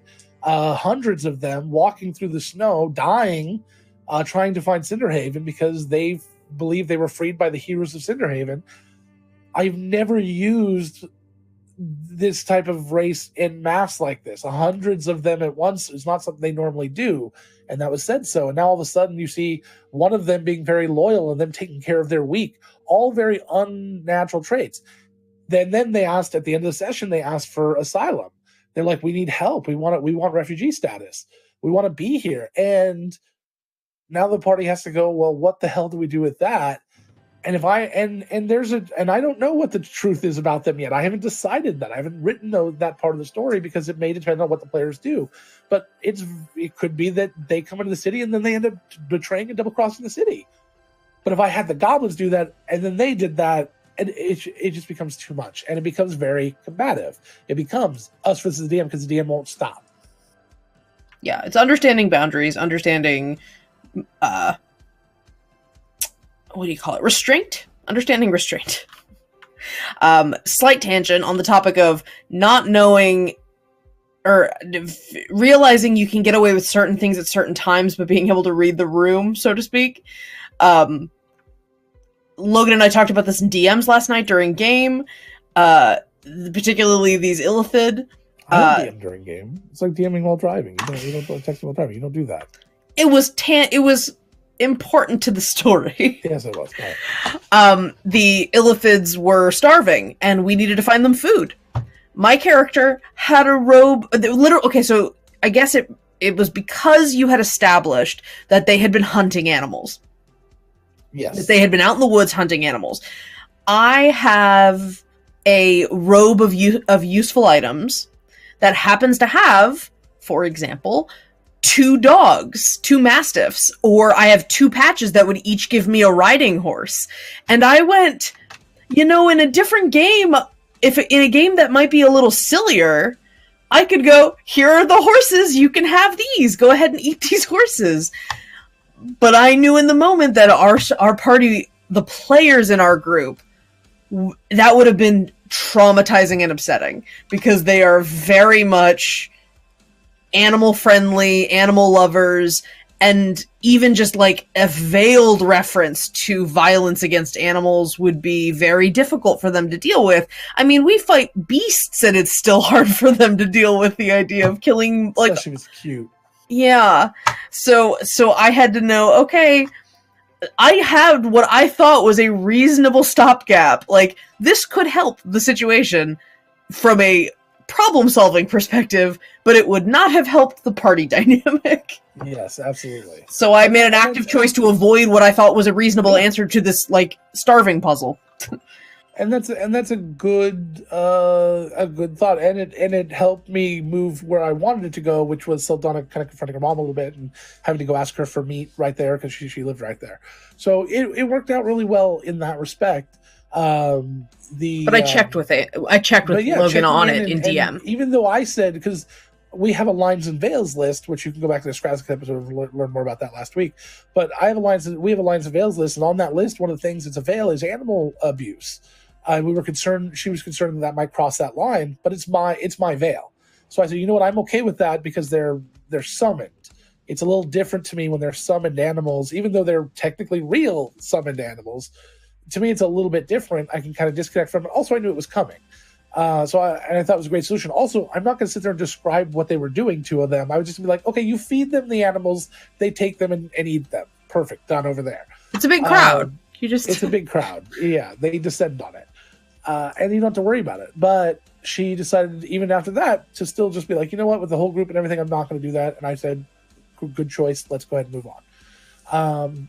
Another one that becomes combative, and I learned this lesson in Tolus, and I'll air a little dirty laundry there. Our previous campaign. For context. I made a mistake in too many consequences. I had NPCs blaming party members as a whole for the actions of a single party member. And all of a sudden, we got a daisies situation. Is it daisies? Daisies, right? Poppies. Which are the ones that keep everyone at the same level? Anyway, whatever. I don't know. I was thinking butterfly effect, but No, it's daisies or poppies that choke the roots of the flowers around them so everyone gets the same sun. So all of a sudden now, every time somebody wanted to do something in character, the other people went, what you do reflects on all of us, don't do that. And nothing got done for weeks. Yeah, people just got into a paralyzed state. Completely shut down. And I can't do anything I want to do because it'll make everyone hate everybody. Exactly. But that stems from me being combative and not really thinking about how to do. In this game, I've made sure to be clear that the people responsible for the party right now, their guild, have said, you are all unique, you are all individual. We even tested you once, and we promise that's the last time. We even tested you once to show you that the decisions you make individually are important, and there's no wrong answer. Because in the end, you all come home, you all succeed, you all win. You all become rich. The point is, nobody should be blamed for any one action. Then right after that, 2 seconds later, one of the party members blamed another one. And then the entire trip home, the world, the pocket dimension they were in, punished that person for going against what the lesson had just been taught to them by this celestial. So this idea that, I wanted to be very clear that going into this as a guild and being a representative of a guild now, I wanted them to know that they had the guild's backing to be individuals and to do what they wanted to do and to act how they wanted to do, so that we didn't have this analysis paralysis thing. I want them to know they've got the backing of those PCs. So in that moment, I am everyone's friend. I want to make sure everyone's agency is there. I am on their side. But then turn around and talk about the next big bad or the King of Secrets or something, and I am not their friend. It doesn't matter what interactions they're having with the King of Secrets or any of that plotline or Donovan or anything, any of the big bads. I know some of you don't know that, I'm sorry. But any of the big bads, I'm not their friend. I am conniving and I am scheming. You can't. You are playing a conniving or scheming figure in this game. No, I am. Because I become that person. Whenever I'm in NPCs, I kind of become that person a little bit. But that's why I connect with them so emotionally. But the point is that I want to force them into situations where they have to sometimes trust the bad guys, or they don't quite know. People have their own motivations. Everyone is a gray area. One of my favorite things to do, and goes back to the double cross. One of my favorite things to do, maybe double cross covers that already. But anyway, one of my favorite things to do is to take somebody who they think is a friend, push them to the limit of being an enemy, and then bring them back to being a friend. And Afra is an excellent example of that. Afra had her own motivations. Afra didn't know the party very well. Afra was trying to keep her distance from everyone and saying, I don't want to be your friend. I'm not a good person. Over and over again, she said this to different people. And they kept pushing and pushing. Afra manipulated them and used the party for her own gains. And they became not friends for a very long time. In fact, purposely taking one of the PCs to a location where she knew she might get infected because she was trying to cure that infection, and she needed the help of another powerful wizard, but the wizard would not help her. But they knew that they would help Angela's character. And did that specifically to do that. And they believed her. And they're like, oh, you want us to show this thing? Great, we're going to go. Absolutely, we'll help you out. And specifically did that to the point of even trying actively to make it happen, like putting your kids together and to get the chicken pox. It was like ridiculous, but it's a fatal disease. It was ridiculous. It was just horrible. And now she's their guild leader. And I'm naming one of my potential Gollum children after her. Yeah, it's because that moment she learned a lesson. After that was all over, she learned that she didn't want to be that person, that she could actually have friends and be a part of a group that cares. And she's a part of one of the sketchiest groups in Cinderhaven right now. But they had every other option sucked. So they didn't want to go with any of the other options. They went with the options going to give them the freedom, work for the sketchy group. But they had Afra there to kind of show them that, yes, it's okay. I'm here to back you up. I think they've seen overall the group would back them up. So the point is, you have to draw that line between enemy and friend, but you have to know which is which. And at the end of the day, your players have to know which is which can just take some communication out of character and be like, look, guys, I'm not fucking with you here. I want you guys to succeed. That's okay to do. To say, no. This is an okay moment. You guys don't have to do this. You'll avoid a lot of analysis paralysis, and you'll get back to the important part of gaming, which is moving the plot forward and enjoying the game.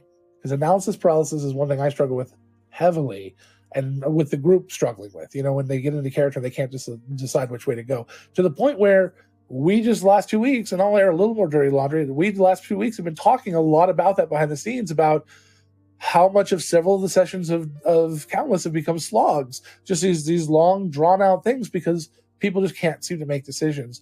And part of that falls on me, and part of that falls on the players, and we're just working on how to fix it now. Yep. Also, if you're going to be 100% combative in a very direct way, like you're going into a dungeon and you know that it's a deadly fucking dungeon, tell your players up front. Have a mini session 0 before that dungeon and be like, look, guys, I need you to understand this dungeon is deadly. Everything in there is trying to kill you. Nothing is going to show you quarter. Someone is going to die in here. It's very likely. It's 199.9% that someone is probably going to die here. I know you guys have ways of dealing with that. Just make sure you understand that going in, because there will be no mercy shown here. That right there shows your players that you are their ally where it matters when it comes to the story. They are happy with that. And then they can go in, they can accept that you're trying to kill them in a way that does not hurt them personally, even if you're trying to hurt their characters. Yeah. No, I agree. Communication is key. That should be the name of our show. That's going to be the subtitle. : Communication is key. Stop with the colons. It's a grammatical symbol. Do we want to try to get in another? Crabs in a bucket was another good one. Yes, so that was another one. The crabs in a bucket always, crabs try to crawl and get out of the bucket or the pot of water or whatever that they're boiling in, but other crabs will drag them back down into it. They don't want anybody to succeed, basically. I mean, I'm sure that's not the actual motivation of the crab, but sure. Yeah. So our next topic is another homebrew. Another Taming of the Brew. Where did we get so many bits? Fennec. Fennec gave us 700. Good lord. She claimed it was purely self-serving, though. Not to thank her. I realized we set our goal way low, but that's okay. That's good. It looks better. Yeah. Our goal is $1,000, and I think I set it for $100. So our next topic is another Taming of the Brew. Electric Broogaloo, except that's not the title. Damn it. That'll be next time. Brewhoo. Broogaloo. So, our let me get the link. So our next homebrew is a homebrew class, which partially inspired picking this one because of our dear Pip in Countless Heroes, who I would argue that his barbarian subclass is chef, and this is taking that to its illogical conclusion, which is an entire ad absurdum. Yes, an entire culinary-based class, the gastronome. It's Logan has an issue with the word gastro. It's fine. So this particular class is you are basically you are a chef and you create food that buffs your party and gives them abilities. And for anybody who knows who Pip is, Kyle, Pip's player, just visibly drooling. Like, his expression, he was so he was glowing when I told him that this existed. Yeah, he's a culinary enthusiast outside. He's a barbecuarian. He's amazing, a barbecuarian. I love it. Very, very. That's funny. I thought he was a Christian. Very, very into that. But I love the concept of this. It basically takes the spell feast, and I don't think it's called feast. Hero's Feast. Hero's Feast, and just spreads it out over a bunch of as a subclass. Is a subclass? It is a subclass, right? It's a full class. It's a full class. Oh, okay, and kind of spreads it out over a class and goes, no, here you go. Let's let's see what this would look like from start to finish. You create food of various.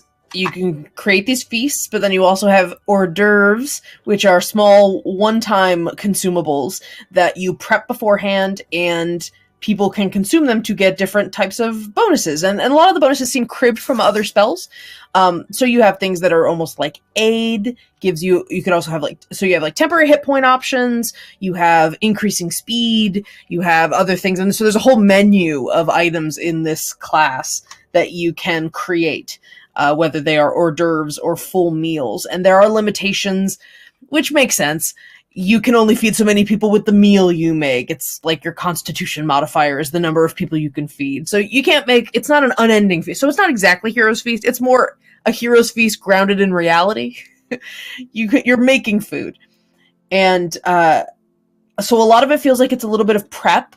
You are the most important person in your party before you go adventure, which is fun. And the hors d'oeuvres thing, it's like, oh my god, Logan, you're like the party mom making little bagged lunches for everybody. They have these little hors d'oeuvres in the bags. I love it. So this is just incredibly charming to me, from a flavor perspective. Yes. And you can't say the flavor of You this. can't say the word flavor with this class without it being ridiculous. Well, but think about it. You can flavor everything with this class. You can. You can even flavor tasteless food at a certain point, but we'll talk about that. But you do have a chef's pack that you can hold up to 50 pounds of food or 20 gallons of water. So it's like you are carrying your supplies with you when you're doing things. Let me see what other important basic mechanics might be worthwhile. You gain proficiency with improvised weapons, so you can use soup pots and frying pans and utensils and stuff to fight with, which makes sense. You're good at. I mean, I'd argue you could use your sushi knife, but and dull the blade. Well, if you're fighting Koatoa, it's fine. Yes, only if you're fighting Koatoa, but make sure you don't get the poisonous bits. Right. Yes, it's very important to not make fugu in D&D. But there's some really fun flavors in here. God damn it. There's some really fun aspects to this class. One of them that I thought was really fun was at 6th level, your constant presence to cooking with fire gives you some heat protection. You get heat resistance because you're used to working at a stove. I thought that was a really fun little flavor. I'm just going to ignore it whenever I say it now. One of them is called Iron Stomach, where it's like you're so used to sampling and tasting various things, you have resistance against poison damage. You get immunity to poison damage, and you can't be poisoned. It's silly. It's not logical, but the theming works. And so they've made the classes. They've made the class, and then they've also made subclasses. And they are different culinary paths that your gastronome could pick. So one of them is the Brigade Chef, where it is about feeding the masses. It's about being almost on the move and working with a group of allies.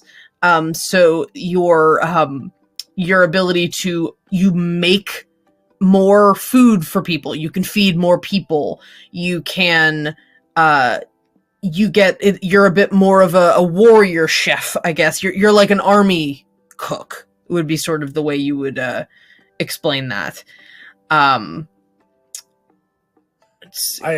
Well, as far as Iron Stomach is concerned, I do disagree with that one.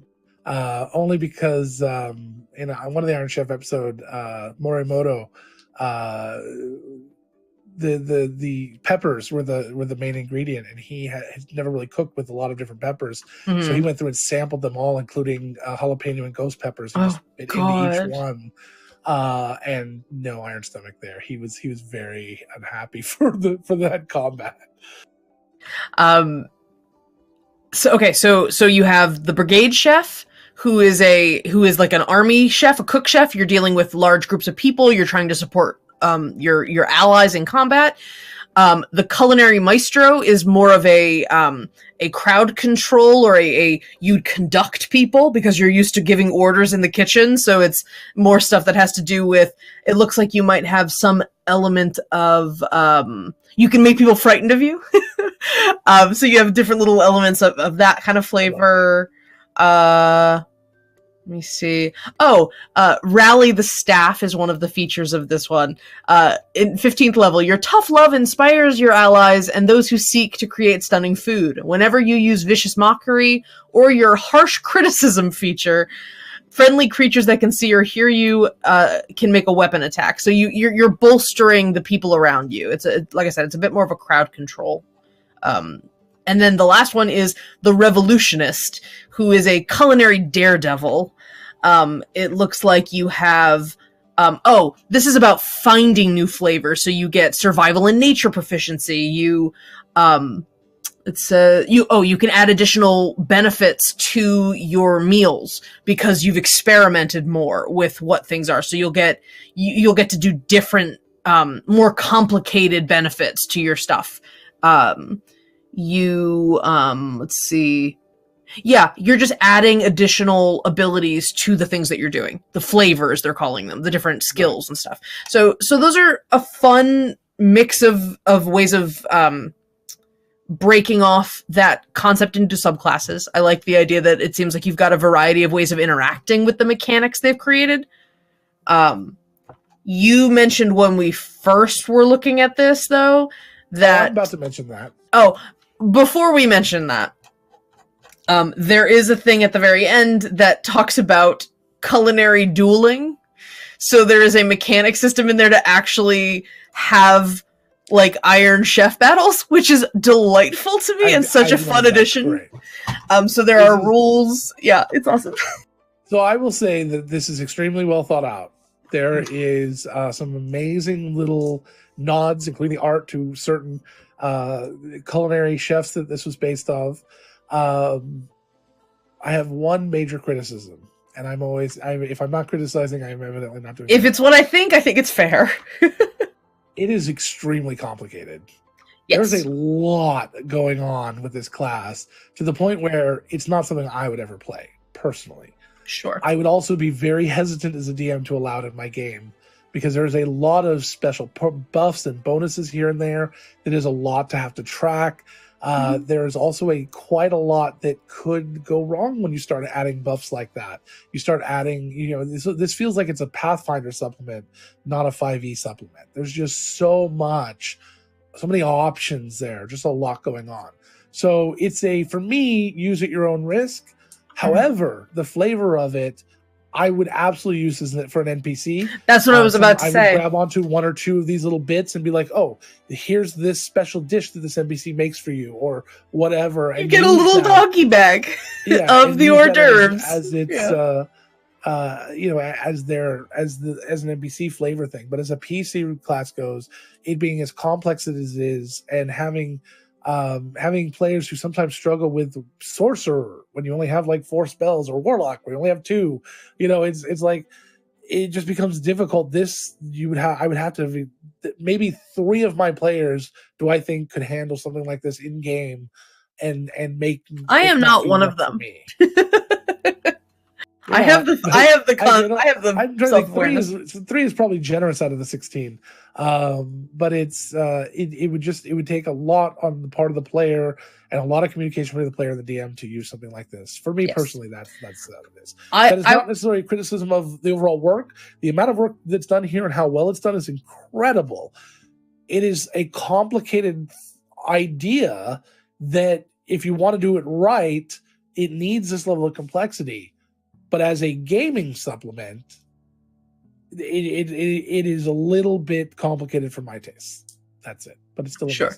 Yeah, I think that the people who would have the most fun playing this class are people who, like Logan said, like you said, could handle the complexity, are very familiar with 5e, and so this doesn't feel overwhelming because of the fact that so many of the flavors and so many of the dishes are cribbing off of existing spells. If you know what that is, you go, okay, I'm basically casting aid, or okay, I'm basically casting freedom of movement or something. Like, if you know what you're doing, it wouldn't be too difficult. Well, it would still be difficult, but it wouldn't be unmanageable. But the it is for, I would say, veteran players could handle it. Maybe even like in a duet situation, but then you sort of lose some of the benefits of the fact that you're feeding your party. But I am such a fan of the. It was a fun read. It was a incredibly fun read, and as Logan said, it gave me a bunch of ideas for NPC concepts, and I will definitely be taking a few elements from this class and incorporating them into future games, because I think some of the ideas are stellar. Yeah. Oh, I like it. So anyway, we can post that link. Oh, you already did. So it's go take a look at that. The Gastronome class by Jackie Lang. And pay what you want, or it is a $2 purchase. And I think it's worth it because there's a lot of good information in there you can use as flavor in your game. If you like looking for special dishes and things like we like to add to different things, it's got a lot of great information like that. Totally worth doing, even if for no other reason than the Iron Chef rules. I think that's a lot of fun. Heck yeah! Like, forget the class, just have your characters doing an Iron Chef competition, and that would be amazing. Great. So. All right, so let's go ahead and move on here. Sure. This is another Funhouse Rules. I think that's our second one today, but this one's a little different. We're probably going to turn this into a whole segment. But last night, we were speaking with Kyle, who's on the network. He's one of the directors, and he came up with this kind of weird thought. I don't know what it was. It kind of sparked an idea in my head of this "would you rather" type situation. But it's not exactly would you rather, so we're not going to call it that. But the idea is we're going to change dramatically one ability of a class and see if it's something that makes sense flavor-wise. God damn, we can't say that word anymore. If it makes sense in Flavor Town, and if it makes sense as mechanically. And so what we came up with last night was this idea that I remember we were talking about bad house rules. And I looked up bad house rules, and somebody's house rule in their DM game was that a rogue can only sneak attack on round 1, period. After that, their sneak attack was negated. And I'm like, that's a horrible rule, only because you've just nerfed, they only get 1 attack anyway. You've just nerfed everything that class does. They can no longer be a part of combat. And that is, that's tough. I mean, I wouldn't want to play a rogue in that situation. However, I thought, how could we make that actually a thing? And I said, okay, well, how about you can only do sneak attack during the first round of combat, but a sneak attack is so deadly it does 10 times the damage, or something ridiculous like that. I was gonna say, I'm still not sold on the 10 times, but I do appreciate the extra damage aspect. Yes. Well, my thing is that we originally started at 5 times, but I'm like, but you still might miss. That's the problem, is you still have that miss chance. So I think 10 times. I think it's a ridiculous number. That means on average, a rogue at 6th level or so is doing about 100 damage with their sneak attack. But they can only do it once per combat, only during the first round, only if they hit during the first round, if they're even in a position to be able to hit at the first round. There's a lot of restrictions. So that creates it creates a strategic challenge for the rogue that I do find interesting. All right, I gotta hit fast, I gotta hit hard, and I gotta pick the person I'm gonna take out. And so who do we take out? How do we get close enough that I can get to them in the first round? Everything becomes a sneaky numbers game. Like Barbarian, you stay the hell back here and you wait. You wait till someone screams or you hear a body hit the floor, and then you can come out. You don't move, you don't talk, you don't do nothing. Or paladin in suits of armor, clang, clang, clang. Barbarians sometimes can actually be really sneaky. But the idea, it's like, you got to start thinking about those things tactically, means that unfortunately every combat becomes about how do you get that edge at the beginning of combat, which is not what you want in a game. But flavor-wise, it sort of makes sense, this idea that, and somebody else, Kyle brought up the idea that maybe it only happens during a surprise round. Really brutal. But to try to force that surprise, but it kind of makes sense. Once you know that a rogue is trying to sneak attack you or you're going to be checking your shoulder. You're going to be I would rather you hit me in the arm. I will put my arm in the way than you hit me in the fucking kidney. But it doesn't really make sense in the game rules, but does it make any kind of flavor sense at all? I think so. I think there's a degree of once an assassin is exposed, they're no longer in the fight they want to be in. They're no longer in the fight that they can be tactically advantageous in. It's when people's guards are down. It's when you get those first strikes, when they don't know what you are. Those are the moments that a rogue is going to really shine in. And I think that is just one. It's just something we're kind of going out there. That's a really nice way of taking world building and relying on keeping your world building in mind when you're thinking about mechanics. That what is a rogue's place? What are they designed to do? What are they trained to do? And sort of catering that like optional mechanic to feel real in that space. And I agree. It makes every rogue act like assassin. Yes, Matthew, you're exactly right. Every rogue becomes an assassin in addition to whatever you are, but you are basically that assassin. This idea that you can sneak into a place, no matter what kind of rogue you are, social or whatever, you can sneak into a place and stab someone and kill them in their sleep. Near instantly. Like literally anybody in the world, any rogue could walk into and stab them and kill them in their sleep. You could go and stab a dragon and kill them in your sleep, because when they're sleeping, they're incapacitated. I think you get double damage, or it's auto crit or something. So it's ridiculous. It's a ridiculous thought. It is not something anybody should use. But it was a neat little mind game. Not mind game. That's wrong. What is it? Theory. It was thought experiment. Thought experiment. Yeah, it was just something we were kind of throwing out there and playing around with. Maybe it's only for the assassin subclass. This idea that you are so hyper focused that once you get into combat, you can't really function well. But that's not really fair. What if you get surprised? And there's a lot of different rogues most of the time after a certain level can't be surprised anyway. So anyway, that was it. That was literally it. We came up with this neat idea, this little weird concept based on a really bad house rule, and how can we make it better? And I think that's going to kind of become a thing we talk about, just to throw out these weird little thought experiments and to see where we want to go with it. See if we can make anything out of them. That's all. I know that was not very interesting or thought-provoking, but and if you don't like it, let us know. If you liked it, let us know. If you can find other bad house rules within games that you've been in that didn't work out, and that you're just like, this is ridiculous. I've heard of one player that had a DM that's like, if your die hits the floor, it only counts if it's 10 or under.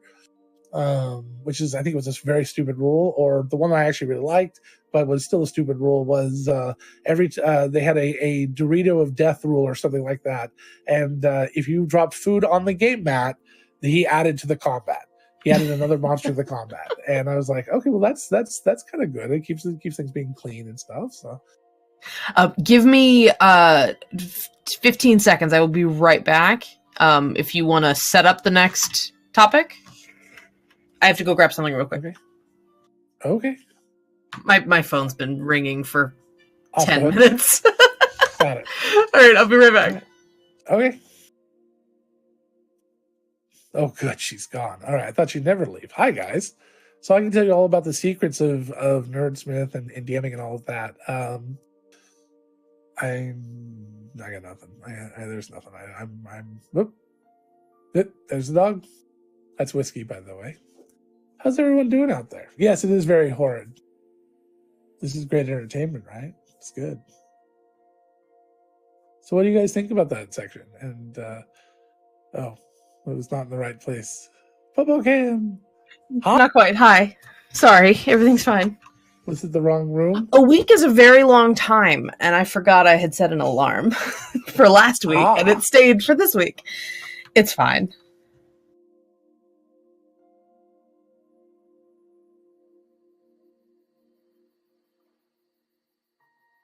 Well, I kind of like that thought, Matt.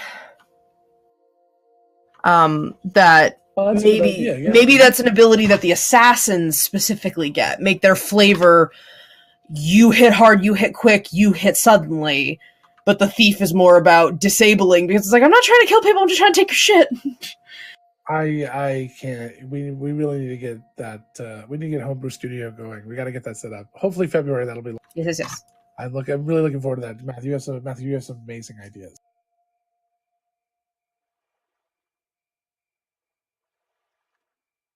That's a neat idea. Cool.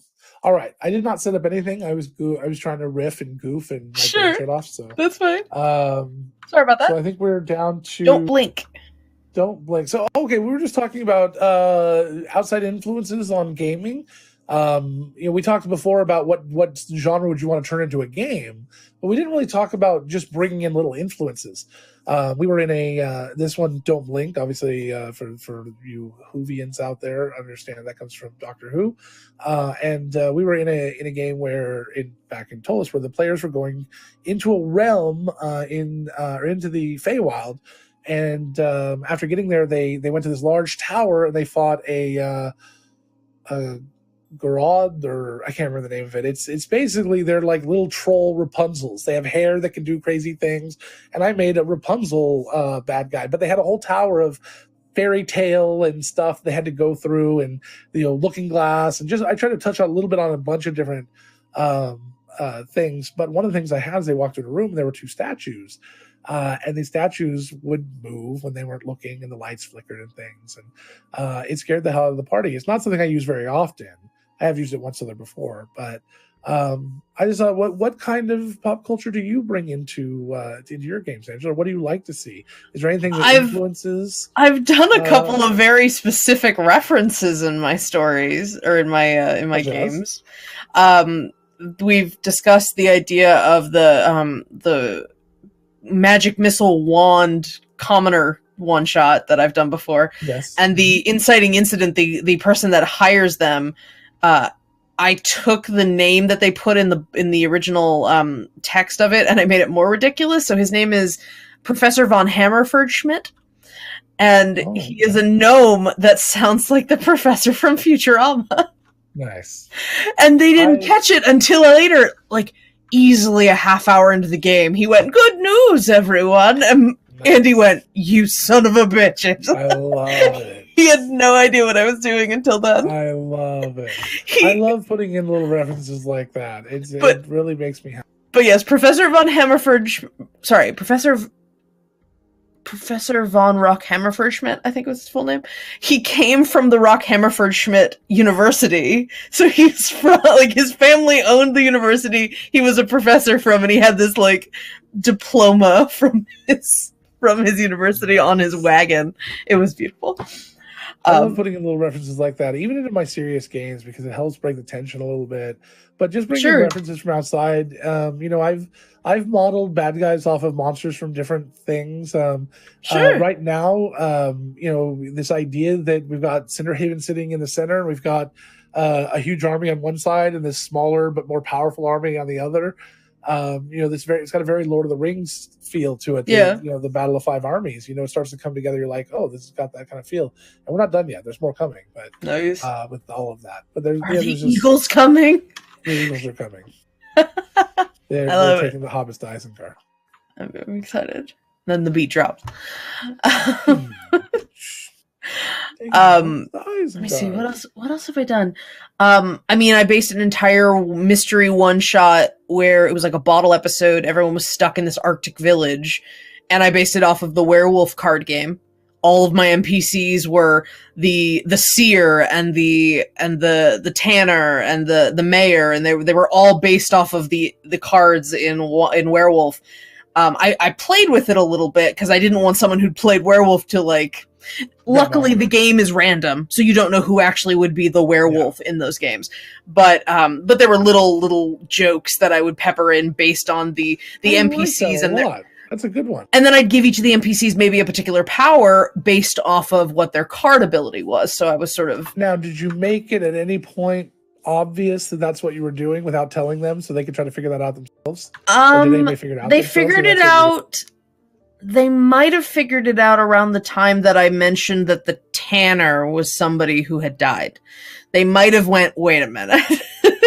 But well, it was my board game group too. Like, we play werewolf all the time. They would all the time. Yeah. Luckily, that's awesome. I love that. Luckily, they were a bunch. Several of them were newbies, which was really kind of nerve-wracking for me.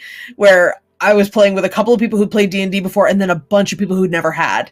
It was a party of like 5 people, and that, I think, them trying to figure out how to play overshadowed any of the references. They might not have caught on right away, but eventually they did, and they thought it was fun. I love them. So I liked that a lot. I'm trying to think of anything else. I did do a lot of a duet. It was a puzzle duet with my husband. He was playing a character who ended up feeling very much like Sterling Archer. He was that sort of like schmuck who happened to be really good at being a spy. Right. So I played a little bit with like musical cues and references when we played. I had a lot of Venture Brothers music playing and a lot of Archer sort of like, I had the Incredible soundtrack. It was a lot of like sort of 60s mod spy thriller kind of music. But that was more of a mood setter that I would use. I like, rather than bringing in specific references, I tend to like looking at the in-game book materials and then just twisting them to what I want. That tends to be where I build my my ideas from. There are a lot more puns in my future game that I want to run, but they're not specific references. And I do have a series of one-shots I want to run that are based off of sci-fi movies, without giving too much away of what those are. But I do have a compendium of sci-fi movies that I am cribbing the plots from for a series of one-shots. But they're not meant to be taken seriously, so I don't feel like I'm not breaking any rules by not telling an original story. It's right, exactly. I'm purposefully like making fun of things. And there's different levels of bringing in outside influence. You can bring in a full campaign, or you can do the full shebang. Or you can just bring in little bits of it here and there. I have often wanted to run a very silly, ridiculous campaign, which of course would be chock full of even more references than ours currently are. But also I've thought about doing some really strange stuff, like grabbing onto just some obscure kind of movies and seeing what it'd be like. Like, one of the things, I had a weird idea this last Christmas watching, try to watch every Christmas movie every year, but Arthur Christmas. I'm like, what would it be like to play elves in that world, on this ship? Like, what other jobs would they have? What kind of drama would they have trying to do this every night? And just once a year playing through the elves on this gigantic spaceship flying around trying to deliver all these presents and the crap and horrible things they could get through. Or doing Monsters, Inc. Or, there's a lot of different... Monsters, Inc. could be really fun. Ones I'd really like to Nothing but intimidation rolls. Everyone's scary. Angela. Yes. We're done. We are done. I saw that. And we made it through everything. We're so successful. Look, a new year, a new level of productivity. New dice. New year, new us, new dice. Let's do a raid. Okay. We're gonna do a raid, and we're gonna get out of here. Thank you guys so much for joining us.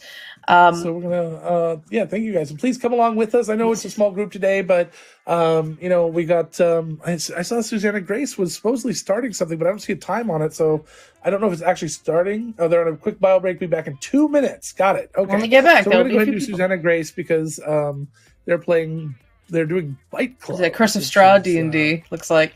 Is that what it is? Yeah, oh, okay. Curse of Strahd. And then it was either them or Greyhawk Channel, but they have less followers, so I always would like to go to the. And I'm a fan of Susanna Grace. I'm going to be on their. I'm going to be on her and their Witcher game in the next couple months. I'm going to be guesting, so I'm excited. And very cool. And you played with her. That is her program, right? Her. You played with her during your last Scraticus. I did, playing Ryutama with her. Yep. Absolutely. So I would go check out the Scraticus channel, check out Susanna Grace, come with us so we can go do that. I got a date for that guest spot. Do you have a date Not for that yet, guest but spot? as soon as I do, I will let everybody know. Yes, absolutely. We need to put a list together, maybe on the website, the Nerdsmith website, of where everyone's guesting and what guesting we have. I think it's a great We should idea. probably have a schedule on there. We should. Of our live streams and stuff. That's a good idea. Alrighty, so let's go ahead and go over and raid Susanna Grace. Please come along with us, even if you can't stay. Thank you, really appreciate it. guys. Not a big raid today, but that's okay. It doesn't have to be big; it just has to come from the heart. That's all. So let's go over and put out a little hype as we pop on over. I'm hoping they'll come back before we go over, so I'm kind of delayed. But thank you guys so very much for being here. Really appreciate it. Thank you for participating. Please make sure you tell everyone about us. Let them know to come and watch it. And our amazing mod Fennec, who isn't here much, actually, excuse me, the Nerdsmith community organizer Fennec, who isn't here as much because she has work, but she takes all of our videos and puts them over onto our YouTube channel, which we should probably link somewhere. Yes. And so yeah, we'll get that information out there. So thank you guys again. Sorry that no sorries. We did a great stream. There was no to apologize for. This was a good stream. So all right, let's go over and raid Susanna Grace and say hi and thank you. Thank you, everyone. Be good to each other.